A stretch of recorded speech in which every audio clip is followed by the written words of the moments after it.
I want to be clear about how ordinary it was. That's the part nobody believes. It was a rest stop off the interstate. The kind you've stopped at 100 times and never remembered. Vending machines humming. A map behind cracked glass.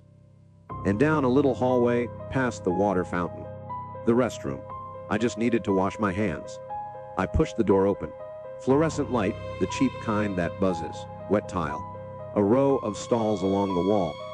And a row of sinks under a long mirror. Completely normal. I let the door swing shut behind me. And that was my mistake. Because when I turned around to leave, the door was gone. Not locked. Not stuck. Gone. Just wall. White tile, floor to ceiling, where the door had been 3 seconds before. I did what you would do. I laughed. I told myself I had turned the wrong way. I walked the length of the room to find the exit. But the room didn't end. The sinks kept going. The stalls kept going. The mirror ran on beside me, longer than any wall in any building I have ever stood in. I started counting the stalls. I don't know why. It felt like the only thing I could control. I stopped counting at 300. That was when I noticed the doors. One by one, far down the corridor, they were drifting open, slow, in sequence. Coming toward me like something was opening them as it walked. And it was walking my way. I realized, standing there, that I had been counting the stalls. And something in there had been counting too. I ran. Of course I ran. It doesn't help. I want to tell you that so you understand. In that place, running and standing still are the same thing. The corridor just feeds you more of itself. More tile, more sinks, more doors. The light never changes. There is no window, no clock, no night, just the hum. After a while, I can't tell you how long, the floor started to flood. The sinks had all turned themselves on. Every tap, running, the basins overflowing, water sheeting across the tile. And the mirror was full of me, hundreds of me walking. But the reflections were slow. Half a second behind, I would stop. And they would keep walking for just a moment before they remembered to stop too. I learned not to look at the mirror. You learn things in there. The place teaches you, the way a cold teaches you to keep your coat closed. Here is what else I learned. There is always one stall occupied. Every other door reads vacant. But somewhere in the row, always one reads red, occupied. And under that door, 2 pale feet, bare, facing the wrong way, facing in. It is never the same stall twice. You walk past the red one, you keep your eyes ahead, and the next time you see red, it's somewhere new. Closer, usually.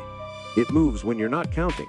I passed a hall of hand dryers, the wall-mounted kind.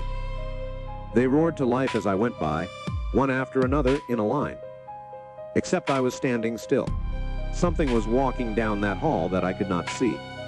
I only knew it was there because, at the end, the last dryer ran for a long time. The way they run when someone is holding their hands under them. Drying off, taking their time. And the tile.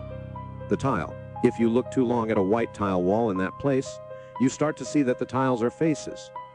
Small ones, pressed flat under the glaze, waiting. I saw a section of wall peel itself away from the grout and move off on little fingers, quiet the way a spider crosses a ceiling. I stopped looking at the walls too. There isn't much left to look at after that. Just the floor. Just your own feet and the water and the next stall and the next. I don't know what hour it was when I found the exit. A real door, a green sign over it. Exit, glowing, the most beautiful word I have ever read. I didn't think. I ran at it. I hit the bar with both hands. I shoved through. And the door swung shut behind me, and I was standing at the row of sinks. Fluorescent buzz. Wet tile. The long mirror. The stalls running off into the light. There is an exit. I want you to know that. There really is. It just lets you back in. I'm telling you this from inside. I should be honest about that.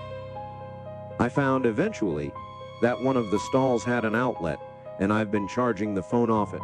And I don't understand how that's possible, and I've stopped asking. The signal in here is good. Better than it should be. Almost like the place wants me to reach you.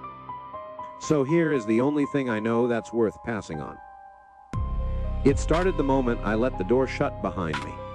The moment I stopped paying attention to the way out. You stopped paying attention a little while ago. You've been listening to me instead. Do me a favor. Don't turn around. I already know what you'll see. The door is gone.